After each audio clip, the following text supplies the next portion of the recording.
Brian and Scott, I know Shane is going to be moderating, and I'm so excited. I'm Jaron, by the way. I just want to say what big fans of Haunt I am.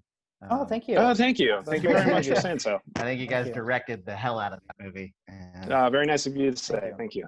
Yeah, I love the opening credits. The kind of there's no music, so menacing. Just watching that quietly happen. It's kind of like Hostel did that too. But anyway, wanted to say that. Yeah, thanks. Really appreciate that. Jaron just directed his first feature, so Thanks. it's called "Stay Out of the Fucking Attic." Thanks, Shayna. You're welcome. It's also going to be on Shudder. Oh, nice. That's such a fun platform. Yeah, I love that platform. It's got just an incredible fan base to it that just feels like unparalleled for something so genre specific. I also love the thing I love about it too is they do like actual live stations with like playing, you know what I mean? Like it's weird that like none of the other streamers do that. Really and still aren't doing it even during the lockdown and everything. No one picked up on that.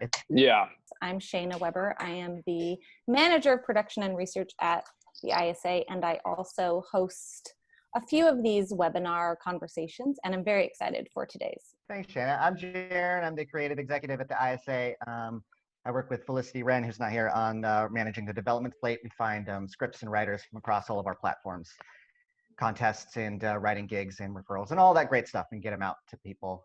So thank you all for joining us so much. I'm obviously very excited about this panel. Hi guys, I'm Carissa. I do marketing and social media, and we have a few exciting things happening right now. We've got our virtual pitch challenge, round 2. We did round 1 before. It was a huge success. All you have to do, it's totally free to submit. You can submit a 90-second pitch video. We know that's a little bit short, but try to get it all in 90 seconds. And then if you are chosen, you will pitch to our live pitch panel on July 16th in front of industry pros. Our last pitch panel, we had a bunch of success stories. 3 of our writers met with a top literary manager, and 2 of them had their materials requested by MGM. So it's very exciting. Just go online. You can look it all up. I'll put it in the chat as well, and follow us on social at Network ISA. I'm Danielle. I'm our creative director. I work with our brand and graphics, and also with our ISA Connect membership. I'm a huge horror thriller buff, so this is very exciting for me. Happy to be here. I do the pro tips and tricks. I'm the video editor, and I also work on the basically getting all these outside great organizations to be part of us, including film festivals and screenplay competitions. And I'm guessing there's some horror fans here. Killer Shorts screenplay contest will be going live again soon. I just wanted to say that we hit a fun milestone. Since the lockdown happened, we've started doing these really cool live online free events for people. And with the last one, we passed 24 hours of programming that we have created live for people to enjoy. So that's super exciting. And I'm, as a nerdy horror fan, I'm so excited about this one, especially. This movie kept me on the edge of my seat so much, and it's one of the great ones that just, you can't help but think of what would I do in this situation. I think that's part of the magic of this. I just had to editorialize a little. Really quick, before I introduce myself, Scott never promotes himself. One should try to find What's Your Ghost Story on Facebook, or just follow Scott on Facebook. He hosts weekly, basically ghost story telling sessions. And you deserve a larger audience, so hopefully people will be able to find you on there, but they're just a lot of fun. I may end up joining Scott here pretty soon. Scott and I both host a podcast called Fantastic Story Society, where we talk about everything from conspiracy to paranormal. We even had a serial killer expert on. That was an interesting show. But anyway, my name is Max Tim. I'm the Director of Education with the ISA. I help host these events sometimes. I created some coursework called The Craft Course. You can go to thecraftcourse.com. We're actually offering 50% off, so for only $49. You can get a full 12-week course. I'm also a consultant. I have my own company called The Story Farm. I work with writers one-on-one, but then alongside Felicity, but also Craig and Jaron and Shayna, we run our little development company called Creative Screenwriter, where we're playing the producing game and trying to get projects out there. But I'm just excited about this. I actually interviewed Brian and Scott a couple years ago. You guys probably don't remember just because you've... No, we did. Yeah. We do actually. Yeah, we do. Yeah. All right. Hopefully for the right reasons. No, it was such a disaster. It was such a disaster. We'll never forget. Yeah. But no, so it's great to have you guys back. This is going to be fun. We saw a little comment here where somebody said you are my personal inspirations, not only from your Twitter account, but just everything you've done in your career. So I think a lot of people are going to be learning a lot from both of you, Brian and Scott. So no pressure. That was from Sam. That was from Sam Thompson, one of our development slate writers who we love so much too. So that was great. Yeah. Yeah. Very nice. There you go. A Quiet Place is the most influential film I've ever seen. Bam. Hi, I'm Molly. I'm the Director of Operations. I just want to thank everybody for being here. I don't have a lot of announcements to say because everybody else did that job for me. So Brian and Scott, we're thrilled. I know this has been a long time in the works, trying to find a time that worked, and I'm so glad that we're able to have you guys on in this capacity. Originally, it was going to be live, but the fact that we're online is even better because we get people all over the world, and this will be seen on our website again and again. And so this is just really fantastic. Thanks for being here, and thanks everybody for attending. My name is Craig James. I'm the founder of the ISA. Just want to let Brian and Scott know that we're not all going to be on here the whole time. So you're not going to be bombarded by 9 people asking 1,000 questions. We just like to introduce ourselves to our community and remind them that there are real people here working on behalf of them, which I think is why you're here, and we're grateful for that, so thank you. One of the things I read was in another article was that a quote from you guys was encourage everyone to follow their strange cinematic ideas, never knowing just where they might lead. And I think this is a great example. You guys are a great example of that. And so I hope everyone takes those words forward because you should be putting out your greatest ideas, your strangest. Don't think they're too strange, I guess is my bigger point. So get them out there because the world is looking. Okay, so what are you guys watching right now? That's a great question. Like one thing that I think Brian and I were going into are movies that maybe what we consider or what the public considers like the marks of shame of certain directors. I know Brian, you were digging into like an example would be would be like a movie like Jupiter Ascending by the Wachowskis, and a movie that was, like movies that were not necessarily well received critically or commercially. And it's fun to study those movies because more often than not, if it's really terrific filmmakers like them, or like a Robert Zemeckis with like Welcome to Marwen or whatever the movie is, there's many of them. There's always something really special about those films, and sometimes they're actually really great movies and they're just so eccentric or outside the box that it's hard for people to kind of understand what's special about them upon initial release. And then sometimes they just didn't work for one reason or another, but there's a lot of interesting stuff in there. So we've been like doing a deep dive into kind of a weird place during this pandemic because we have more time than usual to consume content. So we figured we'd check out some overlooked stuff. Yeah. And I think beyond that, like one show I've been getting into, which has nothing to do with specifically movies, but it's a documentary show on Formula One racing, and it's on Netflix. It's called like F1, like Drive to Survive. And I think what I like about it, outside of it just being like a turn off your brain, just sit back and watch it, is I realized in retrospect, it has a lot of carryover to the business of screenwriting, meaning there's usually this whole career where you're trying to get into like the upper hierarchy of what racing is, meaning there's only 20 seats in Formula One, and you're working with these giant corporations that are throwing tons of money into it in hopes that it will create a winner. It's the same parallel of like studios like vying for those positions to be paid screenwriters and then get your movie made, which it's so difficult, and we've hit so many failures there. But what it's a stark reminder of is it's not about the competition of succeeding.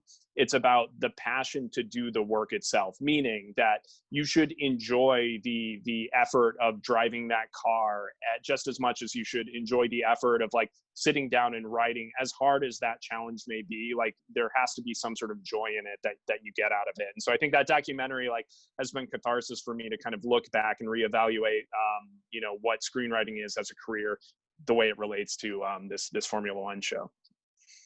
It's very interesting. Do you guys ever stop like researching and working? I mean, we're looking at this, we're deep diving in here, we're like, not really. It's a shame. But it's not really, gets it's not really, exhausting. yeah, but it's not usually work when you really love it. And I think that's kind of what Scott well said about the racing. It's like when you really love something.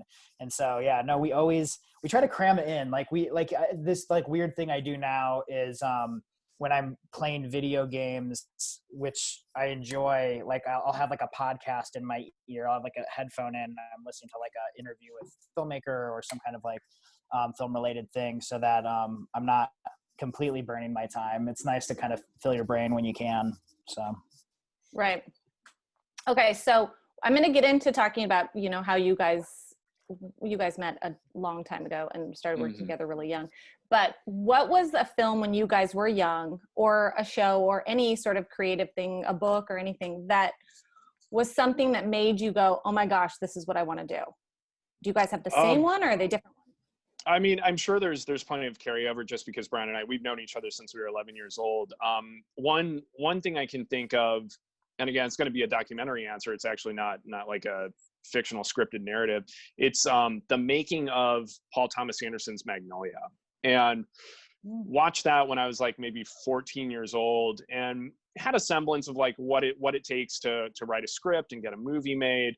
But that 90-minute documentary charts the personal struggles of getting a movie made, meaning like it goes through Paul Thomas Anderson writing the script, and then just knowing like there's a 9-minute monologue that Jason Robards has in the middle of the movie, but he's like, screw it. Like, I want to do that. I want to experiment with that. And then showing like the actual stress of what the process is. And it demystified what writing a script and getting a movie made really was, and also just humanized it in a way that these people that we look up to aren't, you know, flawless, and they don't always know what they're doing. And I think at that age, it was really important to see that and peek behind the curtain and know that it's okay to fail. It's okay to not know exactly what direction you're heading. And it's just, everybody's in the same kind of creative ambition and creative pursuit of trying something, throwing stuff at the wall and see what sticks.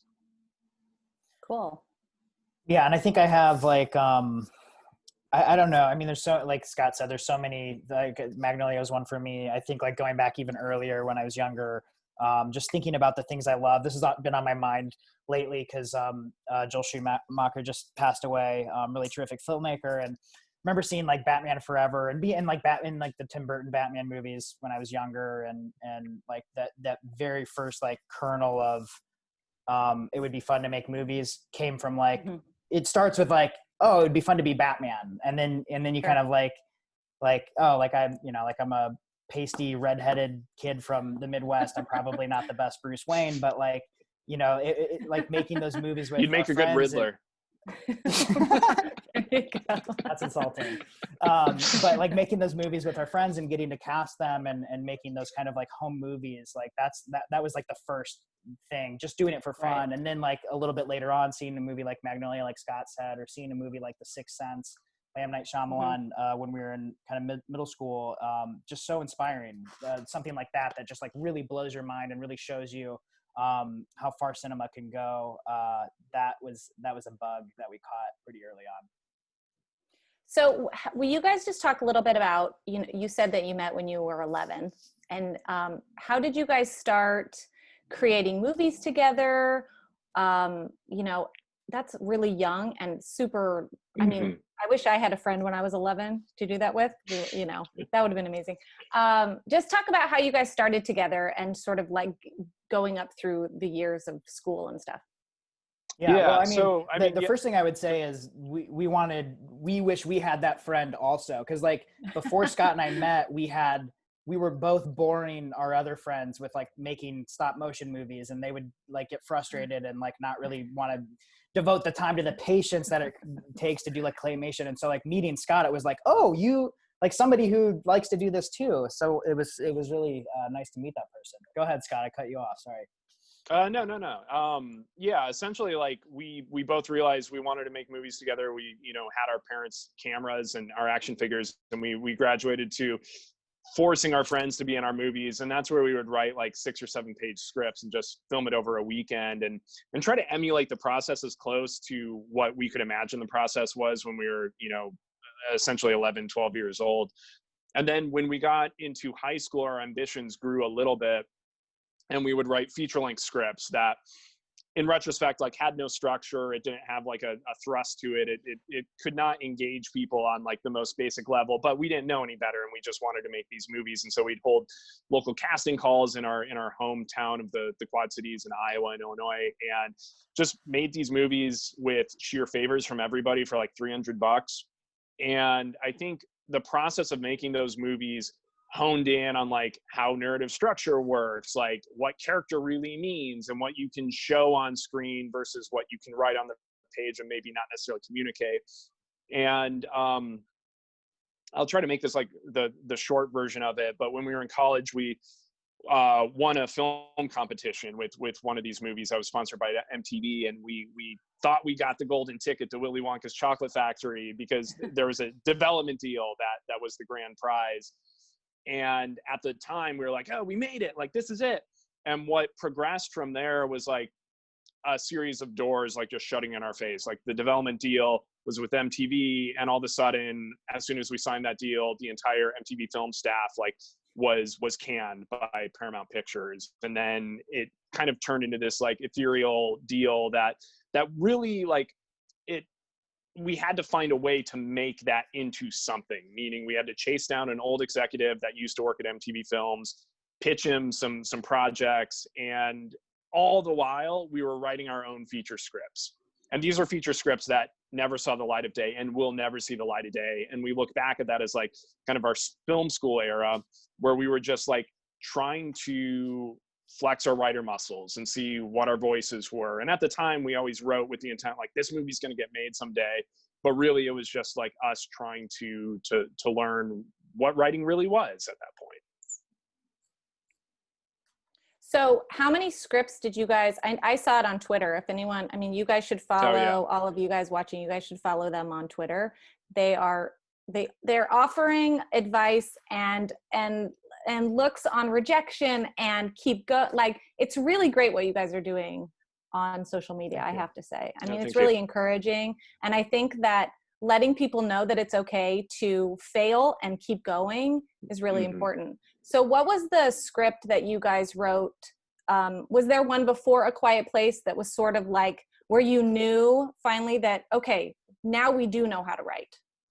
Yeah, I mean, well, it's like, or are you still well, I mean, well, I mean, first that's of all, for other people to decide, you know, can we write? Like, leave that to Letterboxd and Reddit. Every script you write, you have to convince yourself you know how to do it. And then you and then you go through the like phase of like, oh no, this is actually terrible or it doesn't work. But like our first script that we sold was this project called Nightlight. And the whole conceit of that movie was a weird idea. I don't know if we pulled it off, but the conceit of the movie was we wanted to do a found footage movie kind of in the era of Paranormal Activity and Blair Witch Project, but do the whole movie from the point of view of a flashlight that this girl brings into a haunted forest. And we thought that was kind of like a new spin on that kind of concept. And I don't know that the script worked. I don't know that we pulled it off, but it was like being able to sell that was at the very least a little bit of validation that we could read a marketplace or we could put characters together on the page that people found somewhat interesting.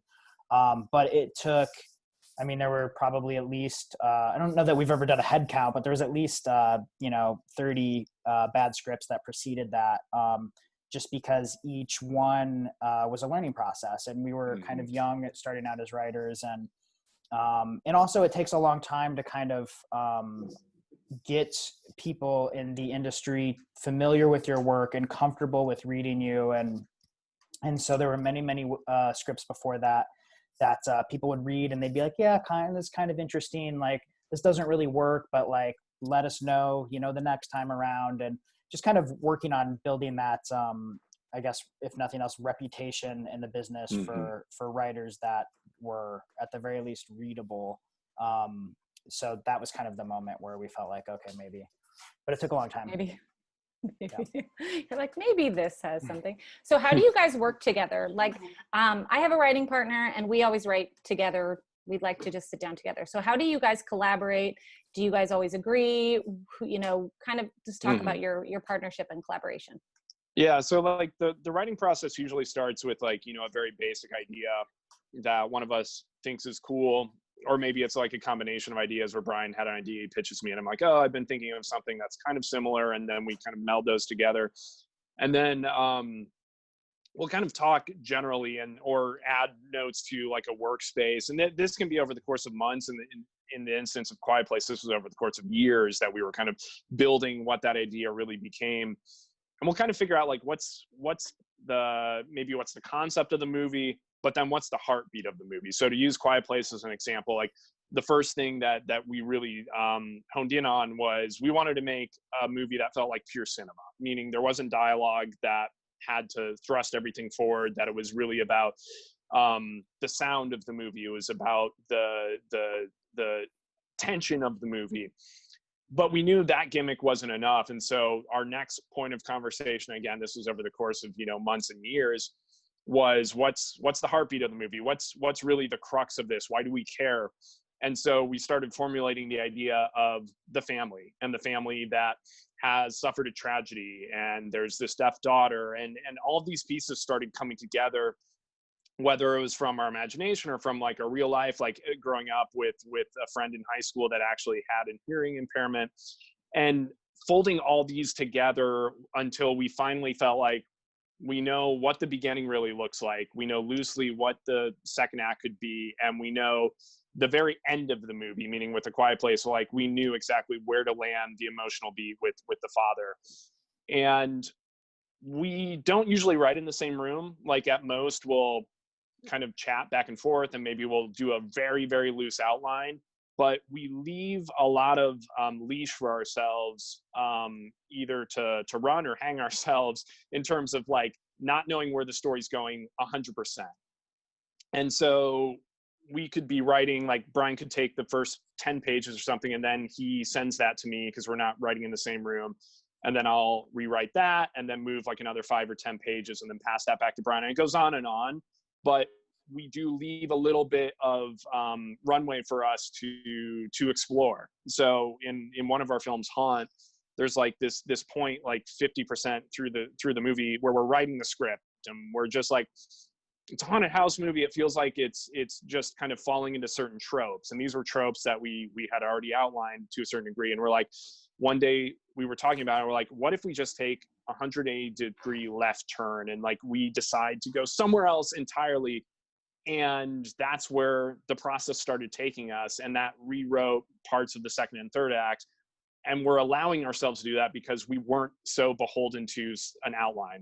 And again, this all comes under the umbrella that there's many different paths for many different people, but this is what we've kind of discovered works for us. So. Yeah, and just to jump onto what Scott was saying, there's almost nothing better than getting bored with your own work, because then it's an opportunity, or we always look at it as an opportunity to go, all right, well, this is boring. Like, I'm bored writing this. This is like not an interesting scene or not an interesting direction. So what about going left instead of right? Like, does that open it up? Or like, maybe this character's not interesting.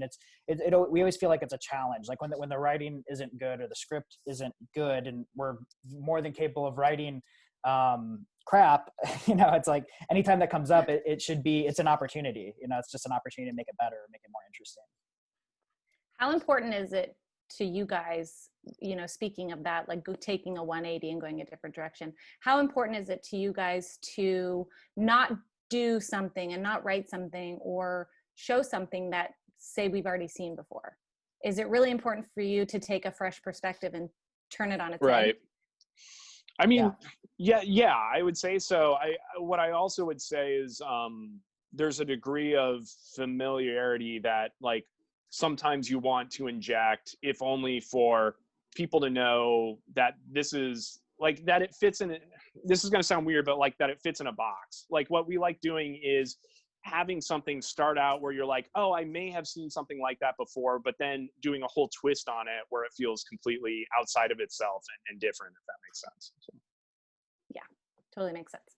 So let's start talking about A Quiet Place. How long did it take you guys to write the script? I know it's a short script, and if anyone wants to read that script, is it I have it, but I don't know. I think I got it from somebody else, but can people find that script? It's only 68 pages, right? Yeah, so Yeah, the draft, there's a draft like floating around the internet, and that's the sale draft, meaning like that was the draft that we took to Paramount that got Krasinski and Blunt on board.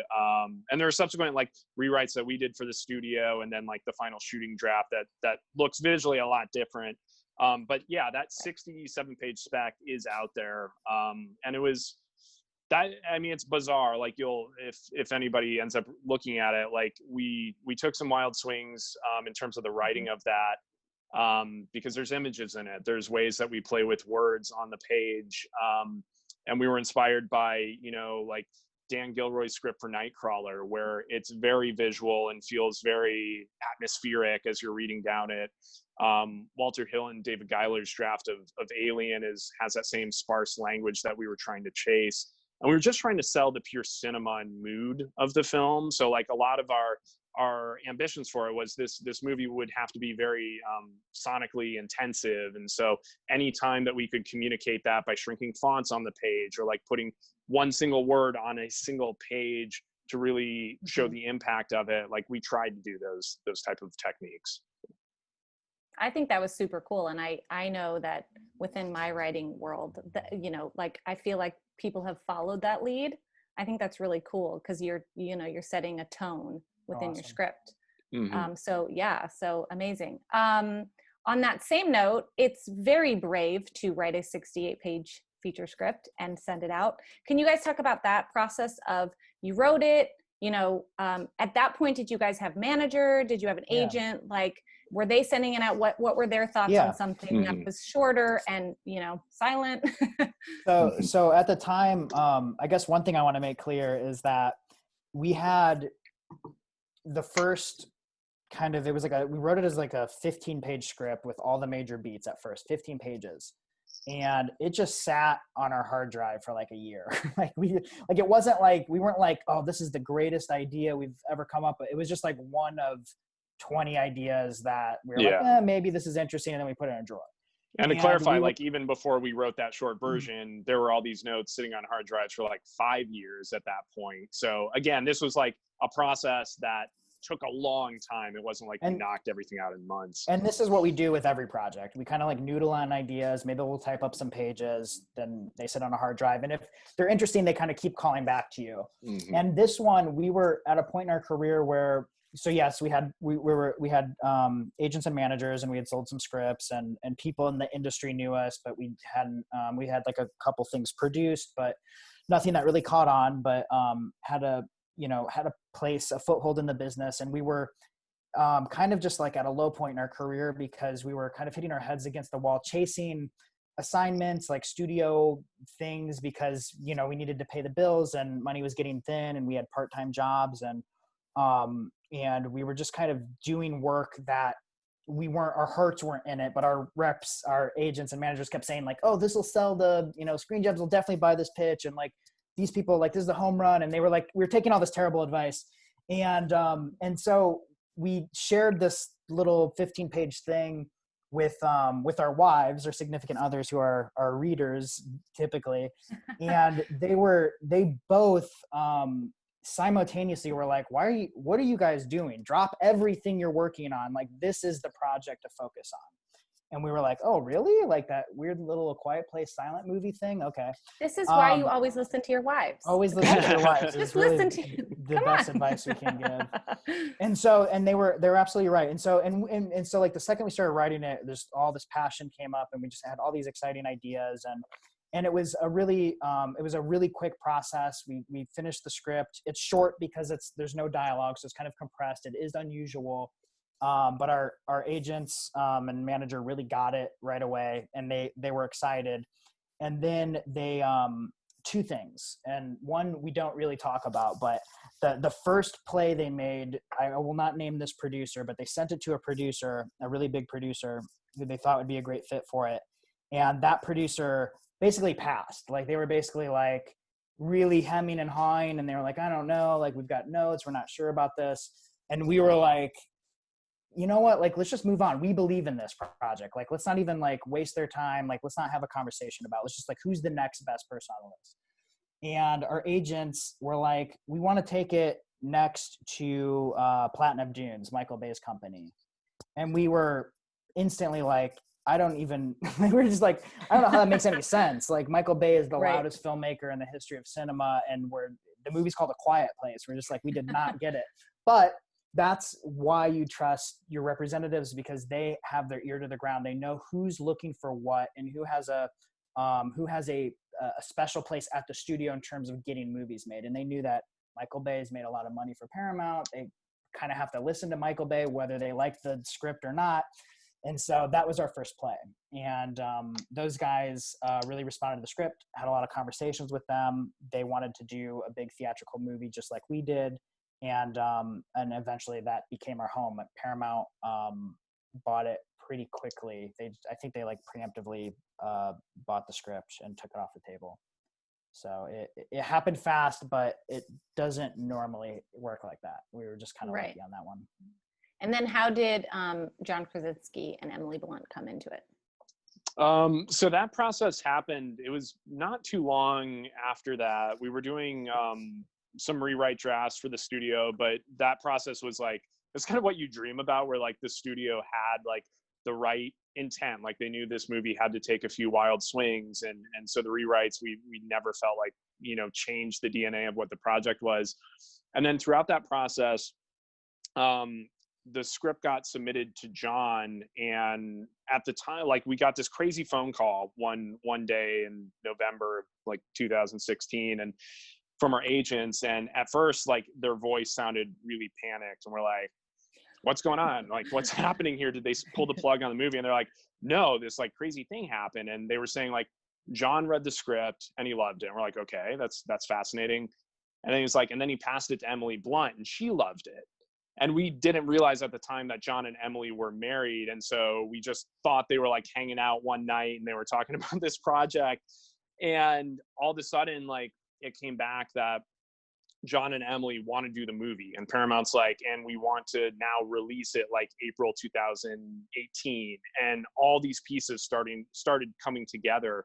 But like the one thing that was like very bizarre for us is like we actually were going to be directing the film for Paramount, and so there was the whole moment of like, oh, but John wants to direct it, and that was like a very soul searching moment where like, can we hand over this baby, so to speak, in order to get the movie made, basically with some of the greatest actors that could possibly do this. And so that was like one of those strange career moments where we had to really take an assessment, but we knew that John and Emily's intent, the fact that they were parents that just had their second child and they're reading the script from a point of vulnerability, seeing themselves in the screen, were like the camaraderie of all these creatives that are coming on board. They know what the DNA of the script is. They know what this movie needs to be. And so that gave us a little more comfort to move forward from that direction. So.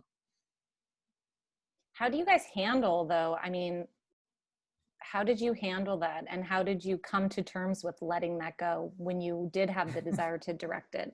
I don't know that we still have. I feel like we're missing part of our child still. I don't know that we've reconciled that. It was actually a really weird couple weeks because we had, like Scott said, we had to do a lot of soul searching, and we basically called up every person we knew in the business, every producer that we had previously worked with, and just kept asking everybody's advice. Like what would you do in this situation? Like what's best for the movie? What's best for us? Like, how would you handle it? And so we ultimately made the decision that we made, and we're really proud of the movie. It turned out so well. And so that's nice. But like the reality is, and this goes back to something Scott was saying earlier, the most fun part of A Quiet Place, the whole experience, as proud as we are of the movie and how it came together, and we actually got a movie made, all these little kind of success beats in the journey of that movie. The best part of A Quiet Place was writing it. Like that was the fun part. Mm-hmm. Like the fun part is actually creating. And we're always trying to remind ourselves of that, because if you're not having fun doing the work, then none of the rest of it really doesn't really matter. So I can safely say like it was really fun to kind of create it. On that same note, I think that there's often times for even new writers or writers that, say yes to everything and always just say yes. And sometimes personally, I feel a pullback on that. Like, well, I don't necessarily want to say yes to everything because sometimes these things are very important to me. And a lot, you know, there are some writers that are like, write, and then they it's gone. Like they don't want anything, you know, it's just like, that's okay. Now it's gone. But how do you guys deal with that kind of dichotomy of holding on to things, letting go of things? Do you have a punching bag? Like, what do you do?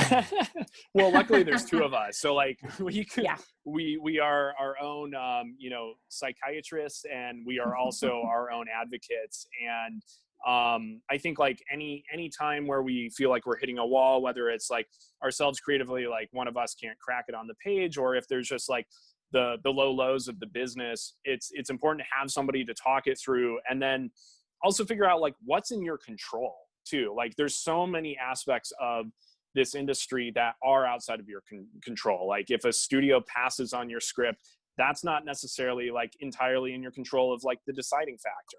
All you can control is what you're putting on the page, what the concept is that you're trying to figure out, and what the characters are, and does it feel personal enough? Does it feel like something that somebody on the other side of the world would relate to? Like those are things you can control, and I think that's something that Brian and I are constantly trying to remind ourselves, because otherwise you can just bleed yourself dry with all these issues that you face in this career. Yeah. What was the process from the time that, let's say, John and Emily came on board to, like, were you guys involved in the filmmaking process, or once it got handed over and you guys were done writing, were you always there? Like, how were you involved? So we were executive producers on the movie, which, you know, the hope there, like anytime as a writer, you're negotiating that, you're doing your best to stay involved, because very often it's very easy to get jettisoned as a writer. On this particular project, we had another script that we had written around the same time as A Quiet Place called Haunt that we were directing. And so those movies were actually greenlit and went into production at the exact same time. So while they were up, it was very bizarre. It was a weird time, and the special time, but you know, crazy and busy. And so while they were up in New York shooting A Quiet Place, we were in Kentucky shooting Haunt. So we didn't even get to set visit. We almost did.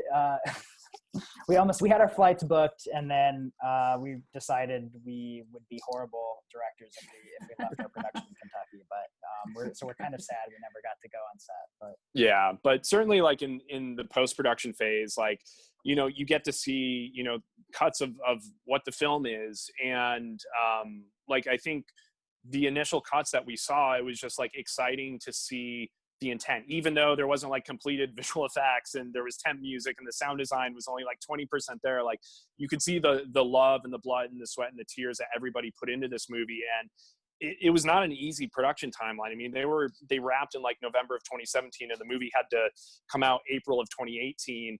And then all of a sudden we found out like that the film was going to premiere a month earlier at South by Southwest. So like that was another month of post-production that was shaved off. And so I remember like we saw a cut of it, and like a week before South by Southwest, and it still was like not entirely finished. And we went into South by Southwest, and when I say we basically everybody outside of John and our sound team went into that screening not having seen the final film.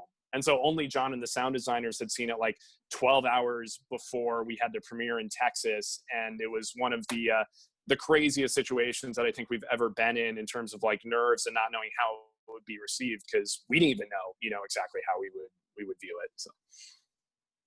Well, one thing I wanted to say, going back to your question, is like, I don't know, like our feeling is kind of like we had to hand it off and John had to make his movie in a sense. Like we really do feel like the writer it ultimately has to become the director's vision. And we know that as directors ourselves, that if you don't have a certain something in your head, it's hard to execute it as a director. So, you know, he did not need us sitting behind his director's chair being like, I don't know about that. Like maybe we should try, you know, like he didn't need that. Like that would not have been productive for anybody. So it's best to separate those processes a little bit if you can. Did you guys fight for anything like the practical effects and stuff like that? Or were you just like hands off? No, I mean, yeah, that wasn't necessarily our department, but I know like certainly that was the intent. Like, there was, if you go on our Twitter, this was before John or Emily came on board and before we even sold it to Paramount. And essentially like that had the ambitions of what we hoped the film would be, like the look of it, the sensibility. And that's something we encourage people to do, even if they're not intending to be the directors, even if they're not directing it, like even as a writer. And even if you don't ever show these things to anybody outside of yourself, because gathering these mood images and such, like it really helps you visualize what this movie could be. But it also, in a way, like it can inspire you to sit back down at your laptop when you're feeling really low and you feel like you're hitting your head against the wall, and you could just look at these images and all of a sudden be like, okay, 9 months from now, 2 years from now, this could actually be a movie. And it's kind of like making a dream board for yourself, but it does actually help the process from what we've done. And we continue to make these mood reels for anything we do. So. That's awesome. Yeah. I was going to talk to you guys about those mood reels, pitch decks, lookbooks, that kind of thing. Why do you think that those, I mean, you kind of touched on it, but why do you think that's an essential thing? Because I think that it's something that I think it's come in hard and fast with like, okay, you need a pitch deck, you need a pitch deck. For a writer, why do you think that that's essential or important? And do you guys make your own? Like, do you have a background in graphic design? Do you go find people to do those for you? First and foremost, I think if it's essential, it's essential more for what Scott's saying. The healthier version of that is the creative, which is it's inspiring. It helps you get your vision out there. So we do like to create them ourselves, and it's fun to put together. I will say though, like we were recently talking with the filmmakers who did Spring and The Endless, and we were kind of commiserating over the fact that we've probably sold more projects without mood reels than we have with mood reels. In fact, there's some bizarre thing out there. We were like trying to figure out, we're like, what is the psychology of it? There's something about sometimes, having too much information for the buyer is a reason for them to say no. Because everybody in Hollywood is looking for a reason to say no. So you don't want to give them any more ammunition than they already have. So it's hit or miss in terms of us, in terms of it being a sales tool, but it's wonderful as a kind of creative bed to kind of get your feet wet and think about the project and share that vision and communicate that vision with people. And I think like what we did for the latest project that we're working on right now, like we did end up selling it, and part of the pitch was like we didn't know this going into creating the pitch, but it became kind of this video. How can I frame it? Like a video slideshow, so to speak. It's kind of like a PowerPoint, but with like clips of movies in it that we were playing like silently while we were pitching through the movie. And it did two things for us. Superficially, it meant the executives were no longer staring daggers at us as we're reading off our pitch sheets. Like they could look at their TV, and it made us feel like less anxious. But it also provides visual mile markers for what the story is, versus if you're reading like off the pitch page for 15 or 20 minutes, somebody, the producer executive, has to keep this all straight in their head. And when you don't have a visual to tie like a story idea to, it can become difficult. And we know that now, like we're segueing into producing and getting other projects up. And we know like when there's a writer that provides at least some sort of visual context, we're able to walk away from that meeting and remember exactly what the beats were. Whereas otherwise, it's just, you're a human. Like it's difficult to retain all this information that's in a condensed fashion. And so I think if there is any utility in like putting together, images or whatever, that would be it. We come from a background where since we were kids, we were editing our own, movies. I come from a graphic design background, and that was like my first job when I landed in LA was doing graphic design just to pay the bills. And so that certainly helps. So if you either have a graphic design background or know somebody that does, like that's certainly a resource, you can activate in these processes. But again, it's a crapshoot. Like Ryan said, our batting, average for these is at best, 50-50. I think it's less than that though. So. What do you guys, so you guys are writers and directors, so, essentially filmmakers all around, but what's your advice to writers who are thinking about, that are kind of sitting back waiting for somebody to give them permission or money or anything to make a project? I know you guys are big in proponents on just go make your own stuff. Like, don't wait for people to tell you. So can we touch on that a little bit? Yeah. I think you said it. I think like that's exactly what we would say is like, don't sit back. I think there's a danger in waiting for an opportunity to come your way, which is just not how the world works. And it's hard when you're kind of in your bubble, you're in your office, you're writing, you're dreaming up the story, you're putting it on paper, you see it, you have a vision, you know why it's terrific. But it's always going to be hard or challenging for other people to get inside your head and understand why it's so special. So the more you can take your career into your own hands, whether that means shooting a scene from your project or whatever it is, like any part of the process of bringing your script to life is going to make your writing better, but it's also potentially going to push you closer to the goal line of what you're trying to achieve and sharing your work. But if you don't have directing ambitions and you don't want to make your own movies, that's totally fine.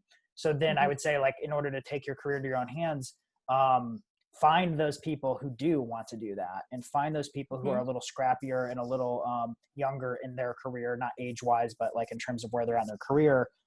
Find those people that need your script as much as you need them to make your script come to life, and try to partner with them. And I think like the other thing, like in the back of our head in terms of just like forging your own path is like, when you're writing something, and again, this applies to people who are screenwriters or for writer directors, is like, write something for your own backyard or that is scalable. So to use Quiet Place as an example, like that was a script we wrote knowing we have a friend's farm that is back in Iowa. We can utilize the corn silos there. We can utilize like the shed and the house. We'll hide the creature, obscure the creature as much as possible, and just use sound design to really heighten that. And we were basically like, there's a version of this movie that if we could, fundraise like $50,000, we could make that version of the movie. But the aspiration obviously was, we're trying to write something that feels like it's commercial, that could play as well in the United States as it could overseas in Europe and in Asia. And at the same time, like from a creative standpoint, like hopefully it's something that is provocative, that you could, sell to an actor and be like, this is going to be a big challenge. You hardly have any dialogue throughout the movie, and hopefully you can hook some cool talent. And so we always are trying to think, in those parameters. And I think that comes from like Brian and I growing up making movies in Iowa where nobody else was making movies. We're like, how do we utilize this sandbox that we basically have that's so far outside of Hollywood and just have the ability to make something? And so I think having that scrappy mentality actually can take you places. Right. Agreed. You guys have a strong hustle. I'm going to get to some of our questions from our attendees, and just so we can kind of get through these quickly, instead of pulling them up to ask, I'm just going to kind of go through them and pull some to ask you guys. Sure. Okay. So this person's name is Pernilla something or other. Pernil. I'm going to say Pernil. They said, you guys are my heroes. How do you deal with self-doubt? I have a huge imposter syndrome every time I write. Welcome to the club. Yeah. That's too. I think if there's anything like you should know is that you're not alone. And frankly, I'd like to think anybody other than maybe Steven Spielberg has that same imposter syndrome. I'd also say that way of thinking is actually part of, it's like, it is the writing process, is it not? Like, isn't the writing process going, like reading your work and analyzing it and being objective and going, this is not good enough, or this does not work. Like, you need that part of your brain to be firing so that you improve the work. That's what revising is and rewriting. And so I actually say it's good to have that, as long as you're not too hard on yourself and you can turn it off occasionally. Yeah. And also, like, the thing to remember is, like, especially when you're writing on the page, like whatever I'm writing today doesn't mean that's what's going out into the ether. That's not going to Paramount. It's not going to Brian necessarily. like I can step away from the keyboard and reapproach it with like fresh eyes and hopefully make it a little better. So just know, like, it's okay to feel like you're not enough or like you're an imposter when you're sitting at that keyboard, but what's within your control is when do you think you want to expose that material to somebody? Right. Okay, so Sam Thompson, who's a big fan, and we love Sam. What are a few ways that you two work on developing your own craft? It's a great question. I think we, well, it's a lot of the like study we do. So like we're constantly reading scripts as members of the industry. So like we get scripts sent to us as to consider to direct or produce or write. But we also just try to stay in touch with what's the cool project of the moment. So like at the end of the year, every year you have like the hit list and blacklist, and we try to read as many of those as we can. Doing writing exercises in the form of scene work for cool ideas we may or may not have. Watching a lot of film and watching a lot of making ofs and commentaries. Like we love DVD commentaries, like that stuff. I feel like is it all goes into the bucket of kind of practicing and honing our craft. What else you got, Scott? Anything? I think that's well said. Yeah. Okay, cool. Tyler Cushing is asking, what are your thoughts on how to find someone to write with in terms of where, how to find them, things to look for or be wary of?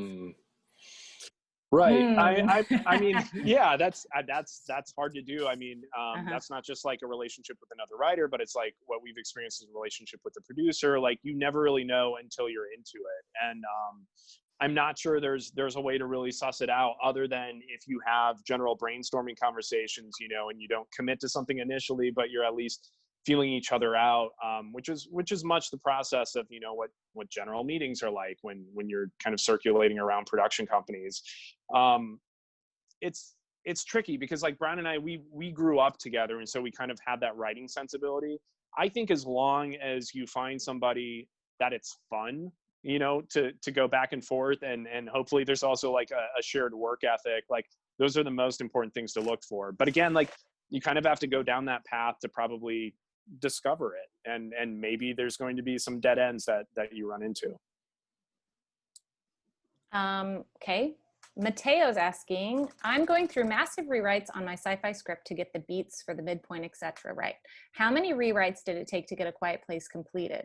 Hundreds, thousands? I'm rewriting mine in little parts every day. Is that normal?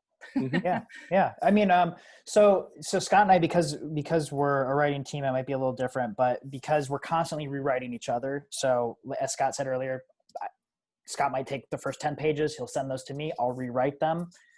Try to improve them if I can. More often than not, I'm just like, oh wow, like I really like this, and then I'll add another 10 pages, and then he'll revise those, and on and on and on, and we kind of just stack the script up like that as we go. So when we finish, our first draft is probably the equivalent of like what somebody would consider like draft number 5 or something. And then from there, you're just constantly revising. And how many drafts for A Quiet Place? I mean, I don't know. We wrote at least 10 drafts, and John took a crack at least 2, and little minor things, sometimes big changes, sometimes minor things throughout the process. I don't know what constitutes a draft. It's not something we think about. It's always organic. It's just whatever, like when we feel like we're happy with it, when we feel like we're not embarrassed to share it with someone, is usually the barometer for whether or not we're finished. Fernando's asking, this is an interesting one. Can you allude what were those early notes from Paramount execs before John and Emily read the drafts? And without getting into micro detail, did you agree, disagree with those notes, and how did you handle those notes? Let's see, I'll just pull up that Paramount document over here on my laptop. No, off my memory, there was the inevitable, like, what's the mythology behind this creature and such? Because we always like, I think many people's mantra, you know, at least from a screenwriting perspective or a filmmaking perspective, is like less can be more. Like the last thing somebody wants is, you know, a whole exposition dump of what's going on and what's happening. And so honestly, like our response to that was, okay, here's a little more light that we're going to shed on what's happening, but it's going to still be very withheld. Like we want to give all the different puzzle pieces, but we don't want to show you what that final puzzle looks like. We want the audience to have enough of that to kind of just be intrigued, because we feel like the more that an audience has questions about a movie, sometimes that's not a bad thing. Sometimes that lets them lean into the screen a little more.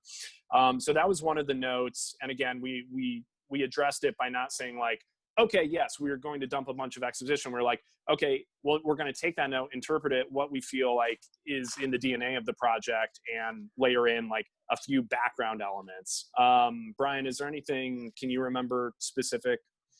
No, they were, the notes, I mean, the notes are pretty good. I think our fear and our producer's fear was, we were like, all right, the studio's going to come in hot with like, they want us to add a bunch of dialogue or something. Mm-hmm. And that was our worst nightmare. And they didn't do that. They did not do No. that. They actually really appreciated the silent nature of the film. So I think, the only notes that we were kind of bumping up against were like, they wanted more mythology about the aliens. We wanted less. And there was one other thing. They wanted, actually can't remember. There's one other thing we were fighting them on. But it was, honestly, it was like a pretty good experience as far as studio notes go. Yeah, it was pretty simple. Yeah. How, when it comes to directing, I know we've talked about how you guys write together, but what's your approach to directing together?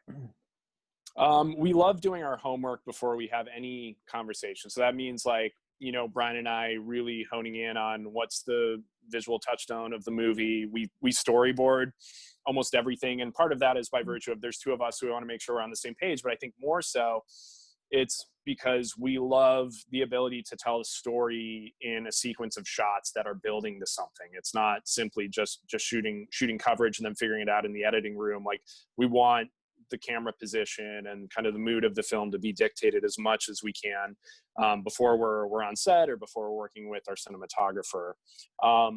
And other than that, it's very much 50-50 again. Like, I think it's because Brian and I, we've been friends since we were 11 years old, have the same sensibilities. We're both there talking to the actors. We're both there, behind the camera. There's not ever really there's not a division of any responsibilities. Cool. So like I mentioned earlier in the conversation, you guys are really big on Twitter in encouragement, I think, and sort of like pulling back the curtain on the whole Hollywood story of, you made it, or you're just, you got discovered, or you made it, or you sold it, and now everything's, sunshine and roses. Why do you guys feel sort of pushed or pulled in that way to help, more newbie writers or people up and coming in the industry? Did you not have that when you guys were coming up? I think we probably had what would be considered really relatable fears and concerns coming up. It's such a lonely job, screenwriting in particular. And you don't really know how you stack up, or there's always all this pressure of like, Orson Welles, achieved the masterpiece Citizen Kane in his 20s. And like, what am I doing? Like, there's just a lot of doubt and fear. So we like to express that. It makes ourselves feel better. But we know that is hopefully helpful to other people. And we also like to do our best to just illuminate how much failure goes into a career, because I think that's something people don't see. Hollywood is built on buzz and momentum and success. And so the last thing you ever hear from any professional filmmakers is that they're falling on their face every day, because it creates a stink in their career. And then they're afraid people won't hire them, and they just want to seem like everything's successful and everything's great. And the reality is, all of your biggest heroes are falling on their face every day. Like, that's just the business. Like, it's all failure. Like, it's very hard to get a movie made, hard to sell a movie, hard to set up a movie, hard to attach an actor, hard to do this, hard to do that. You have to remember that everyone is hitting their head against the wall every day too. And yeah, I mean, we'll be the first to say, that movie that Brian was talking about earlier, like our first script sale, like, I think that's got what is it, like a 17 or 14% on Rotten Tomatoes. It has a 17% on Rotten Tomatoes, and like every year it goes down. We're like more reviews are trickling in, and people decide they really don't like it.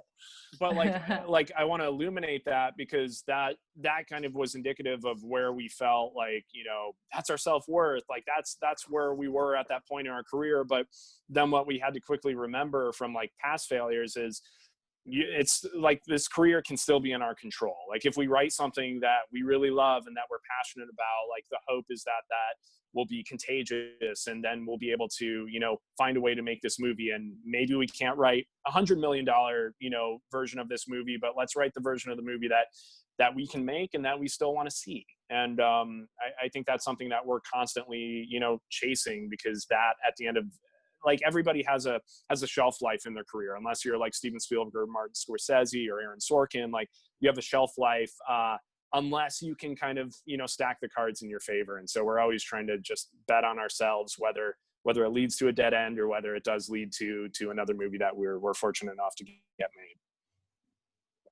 You guys have a good outlook on everything. Okay, so I'm going to do a couple more questions, and then we're going to get to what you guys are doing now. And then we'll wrap it up. So there's a few questions floating in here. I'm going to kind of rephrase it, because several people have kind of asked the same question about we talked about, you guys talked about the format of your original script that went out, how you put one page, you know, one word on a page, and those kind of different ways of looking at it. So this person says, scripts are generally regarded as blueprints for film and don't get much recognition in literary circles. Do you think the way you presented the script with the images and fonts, etc., could make the script a literary work in its own right? Do you think this could open the door for a new format for literary works? That'd be dope. I mean, I don't know if we'd have that like assessment of our own work, but I do think like we've always appreciated the screenplay form. It is a unique form. It's a beautiful form. It can be excruciating to read, or it can be pleasant to read. And our philosophy is always trying to make something that works on the page as well as it does on the screen, if you can. At least those are our favorite scripts to read. Right. So I think people, I would love more writers to kind of aspire to creating a literary document that is at the very least readable, if not publishable. Right. But did you guys get pushback though for those formatting decisions that you made? Did you know? No. Not initially, but what I would say is they were kind of reactive before you even exposed the script, meaning that before anybody had seen the script, like we would talk, you know, generally to friends or executives about, hey, we're working on this film. Like it's a silent film, no dialogue, about a family on a farm and something's after them and they have to come together. And they'd be like, wait, you're saying there's no dialogue? Like that sounds really like a burden to read, and it's going to be very cumbersome in terms of the description. And so that made us self-conscious, and we're like, how can we make this interesting on the page? How can we make it very sparse and make sure that every word we're choosing for the description has a purpose and a meaning and a reason to be there? And so I think preemptively we started thinking that in that conceit. And throughout the process, we never, like getting it to Platinum Dunes, getting it to our agent, our manager, it never was a question of like, oh, that's weird that there's images in the script. Because the hope and the intent that we had is we're not putting them there as a gimmick, but it's to really paint the fact that this is a movie and not just a screenplay. There's something cinematic about this experience. Right. David von Hoosier.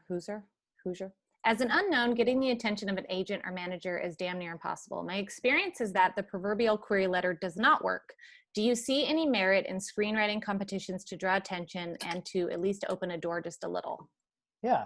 I mean, of course, I think like there's certain screenplay competitions that the industry really recognizes. I don't know all of them. I don't have my finger on the pulse of this. I assume it's like the Nickel Fellowship, it's Austin, it's I don't know. There's a few others that are like really highly regarded that can certainly move the needle.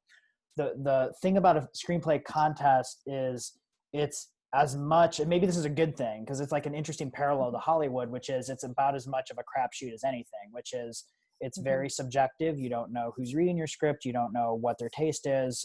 You don't know what their vision is. So it's a bit of it's a bit of a lottery, which is to say, like, not only do you have to be talented and good on the page, but you need a little bit of fortune to go your way probably as well in order to place high in a competition like that, would be my guess. But querying, I mean, some places accept queries still. I think some, like, management companies, and I think our best advice in this kind of category would just be, target the people that need you as much as you need them. And I think the illusion when we were younger writers, our thought was, like, oh, we love Steven Spielberg, so let's get our material to Steven Spielberg's agent and then all of our dreams will come true, which is kind of the naive thinking that you sometimes have when you're younger. And the reality is you need the assistant to the assistant of Spielberg's agent. You know what I mean? Like, you need the person who is a little younger in their career, a little newer, who really is looking for material and is willing to take a peek at a couple pages of your script, just on the off chance that it'll help their career. That's the best strategy, I think, is make sure it's a symbiotic kind of healthy relationship that you're giving them something. You're not just asking for a favor. You're maybe it's mutual, that you can help each other out both. Cool. Okay, I'm going to do 2 more questions, and then I want you guys to tell us what you're doing now and any other shout outs or any information that you want to give. Who are your favorite screenwriters right now? Is there anyone that you guys are loving, or any new people that you're reading, any old stuff that's coming back? Yeah. Great question. I think, a screenwriter like Gary Dauberman is somebody who's fantastic. There's a writer that we're personal fans of who hopefully will be breaking out, and you'll be hearing his name, Perry Janes, who's like a really, really talented writer that we want to make something with. Spencer Cohen and Anna Hallberg, who are like, they just had another project announced today. They're wildly on fire. They're really talented writers that know how to convey mood on the page. Akela Brian Cooper is somebody. Yeah, Akela Cooper is somebody that we've been working with. She's a really amazing upcoming writer, has done a lot of good work. Those are all a lot of younger writers. And then, like, there's like the established pros that we're fans of, like David Koepp is a writer we've always admired. He just had a movie come out that he directed with Kevin Bacon that opened last weekend on VOD. Like we have our heroes as well, and we love it. We do tend to gravitate towards, like, we love like writer directors. So like we're big fans of, like someone like Wes Anderson or somebody who's like kind of like real tourist filmmakers who are doing like really personal stories on a cool scale. So. Awesome.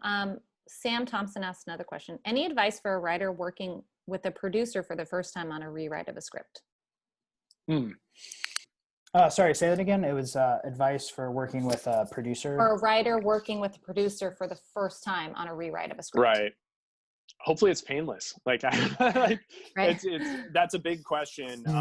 What we've kind of discovered, like, working with a lot of producers and producers that have different skill sets or different genre interests or something, is just like, hopefully it's not somebody that you necessarily have to sit down and have a beer with and get along, but it's somebody that knows your visual, not your visual aspirations, but your cinematic aspirations for what the project could be from the get-go. If you sit down in the first like meeting and you realize like there's already a fracture here, that fracture is only going to get bigger and bigger, and you're going to end up at the end of this process with a script or a film that resembles nothing what you set out to make. And so I think that's really important to kind of gut check, like, every step of the way. Is this actually like going down the right path, or is it healthy?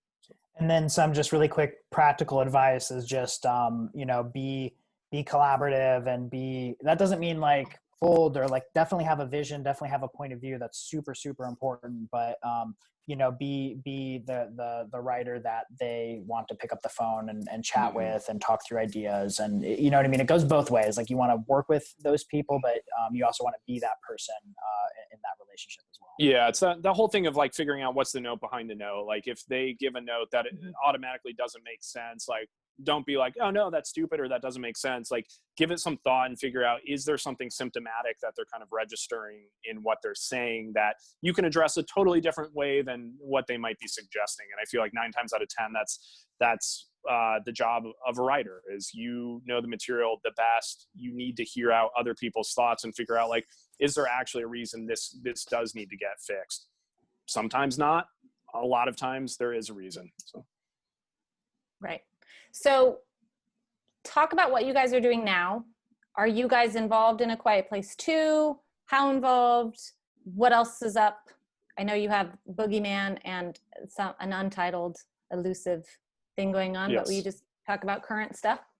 Yeah, absolutely. So with like starting, I guess, whatever's coming out sooner, there's a project that we worked with producer Sam Raimi on called 50 States of Fright for Quibi. We wrote and directed an episode for that series. Essentially, the conceit of it is it's a horror story in every one of the 50 states. And so we did the state of Iowa, which was really fun to kind of just have a blank canvas and a contained story. So that should be coming out soon. Cool.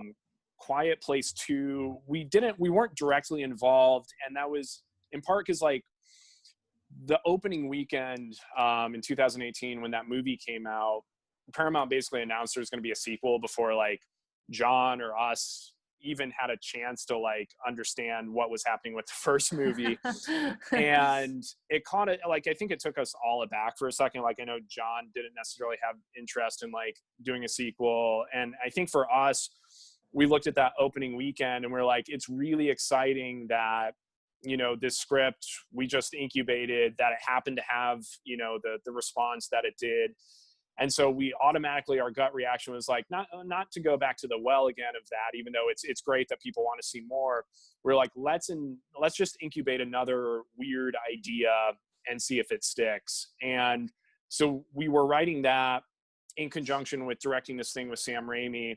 And we finished that new script right when we were working with Raimi, and we enjoyed that process so much. Like, going back to the question of working with producers, like, Raimi is the type of producer that you dream of, where he, as a director himself, he knows the hurdles to get a movie made.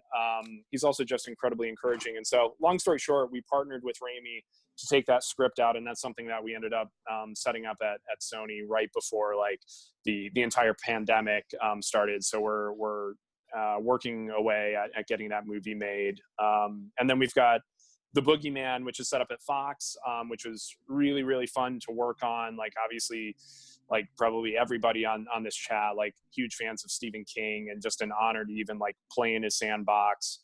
What we loved about that short story of The Boogeyman is it is a short story. It's only 10 pages.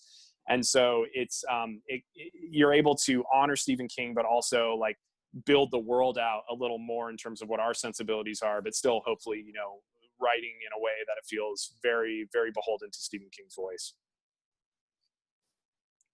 Well, Brian, want to add anything? I don't. Hold on. What do you like, think? what are you guys doing now? Yeah. What's moving forward for you guys? Yeah. So we're in pre-production on the project that Scott was talking about that we set up with Raimi, and since we're directing it, so day to day it's really exciting. Like, we're storyboarding every day. We're drawing our thumbnails. We're hiring crew, and it's just we're all obviously living in a strange new world with COVID, and not really sure, like, how soon can we safely get back to set, and trying to figure that out. But that's kind of our day-to-day right now, is working on that project. Cool. So we'll just wrap this up now, but I want some, like, final thoughts. What's your advice to our community of screenwriters out there who are trying to get to the place that you guys are at, or even a portion of what you guys are doing? What would you say to them? Well, it's interesting. Like, I just, like, was scrolling through the chat to see something, and somebody suggested, like, a webinar on, like, mental health, and just, like, the struggle that I think this career is. I think in part because when you tell your parents, like, I'm going to be a screenwriter, they don't know what that path is. And frankly, like, you might not either. It's not like becoming a doctor where you know the metrics of what it is to become a doctor. And so I think one of it is, an aspect is, don't be too hard on yourself. Like, still show up and do the work, but don't be that incredibly hard on yourself. Like, it should be fun. Like, it should be fun at times. Obviously, at times, like, you need to perspire and do the work. But if you find those moments where you're in the groove, enjoy that time, because it's not about necessarily, the end goal is to get the movie made, to get it like a wide release, to, you know, just be able to connect with audiences worldwide. Honestly, like, and part of this is like, now having been through that on the wild roller coaster of A Quiet Place, and I think Brian touched upon this, that's not necessarily like the end of the rainbow. Like, you don't get to that point and you're like, eureka, like I'm done, I can die happy. And what I think we've been realizing, and again, Brian touched upon this, is like, doing the work actually can be the most satisfying part of this. So if you enjoy that work, really kind of revel in that and celebrate the small victories. Like, if you set out to write a page today and then you end up with 2 pages, like, celebrate that. Like, celebrate that more than you would celebrate like accepting your Oscar on screen, because I swear it's going to be more satisfying. I love what you're saying, and there's some kind of weird psychology with screenwriting, and we know it well. We know it very, very well, where it's this feeling of like, well, if the script doesn't get turned into a movie, then it was all for nothing. And I think that's like just purely psychological. Like, for example, when it comes to sports, you're looking at 2 very unathletic dudes, but that doesn't stop us from playing soccer and hockey and enjoying ourselves. Even though we will never be professionals and we'll never make it to the Stanley Cup, we still enjoy our time playing the game. And there's something with screenwriting where there's this feeling of like, well, if it doesn't get made, it's not worth it. And that's just not true. Like, we've written 30 scripts that didn't get made. They were all really satisfying and fun on some level. And I think it's important to take the time, as Scott said, to really appreciate how fun that is, because that's the best part. Awesome. Well, thanks you guys so much for being on here with us and talking through everything and just being open and honest. It's really inspiring to me personally. It's inspiring to our screenwriters who are watching on here. And I'm super excited and happy for you guys and to see what is going to come next. So that's thank so you sweet for of being you to here. say.